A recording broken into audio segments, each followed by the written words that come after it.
conclusion. L'étant simplement quelques tendances de marché, 2,01% pour les taux des crédits immobiliers en juin. Les établissements n'avaient pas encore répercuté dans leur barème l'augmentation des coûts des ressources. En juillet, nous sommes à 2,07%. Ça fait 6 points de base d'augmentation. On va dire que l'augmentation devrait au maximum être de 8 à 9 points de base sur l'ensemble du mois de juillet. Ce n'est pas la grande catastrophe si souvent crainte. La hausse des taux, le réajustement des barèmes, tout cela se fait en préservation de la vitalité de la demande. Je le rappelle, j'ai commencé à l'évoquer tout à l'heure, rares sont les établissements qui refinancent intégralement leur production sur le marché obligataire. En général, la CPR nous disait en un temps que 60% du refinancement se faisait sur ressources d'épargne non rémunérées ou faiblement rémunérées. Donc ça signifie que de toute façon, une bonne nouvelle là-dessus, ça a été la baisse du taux du livret A hier, d'accord ? Une bonne nouvelle en général, c'est que la BCE et les autorités monétaires françaises n'ont pas eu l'intention et n'ont pas l'intention de remonter les coûts des ressources courtes. Et il y a un point de constat, que tout le monde partage, qui est de dire, voilà, un des problèmes, et notamment, ça a attiré l'attention, l'OAT, les taux de l'OAT, depuis la fin du mois d'avril, ont connu des périodes de hausse qui ont montré qu'il y a une plus grande volatilité des marchés en général.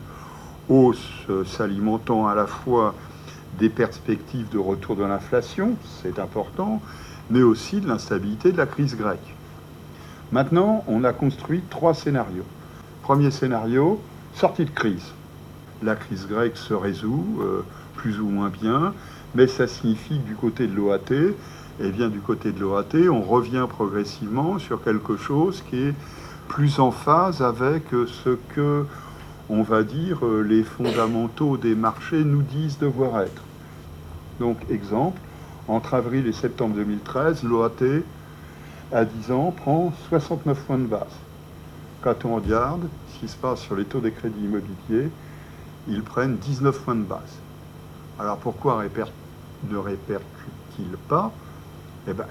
Simplement parce que, comme on disait avant, le refinancement des crédits immobiliers, il se fait, heureusement, en France, c'est le modèle français de financement du logement, il se fait sur aussi autre chose que les simples ressources obligataires.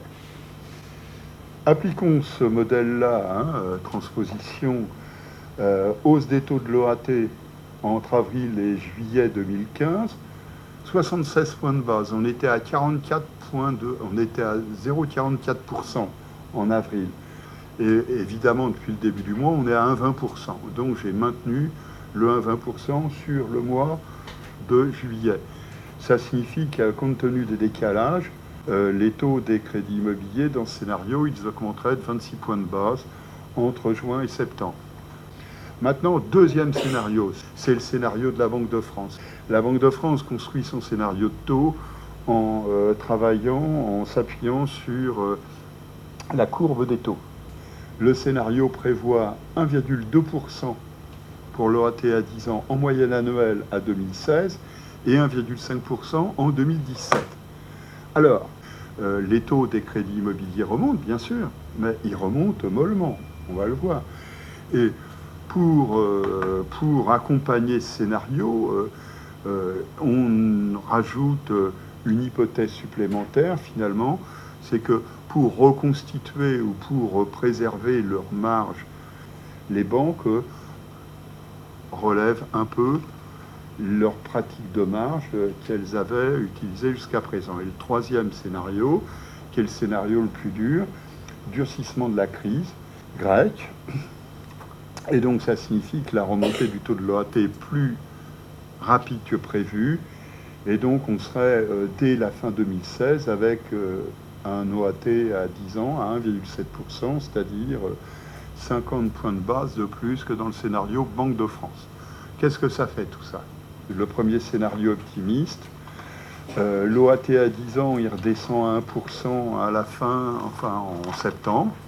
Et puis les choses rentrent dans l'ordre et on retrouve à partir, sur 2016, l'augmentation du taux de l'OAT associé finalement au retour de l'inflation.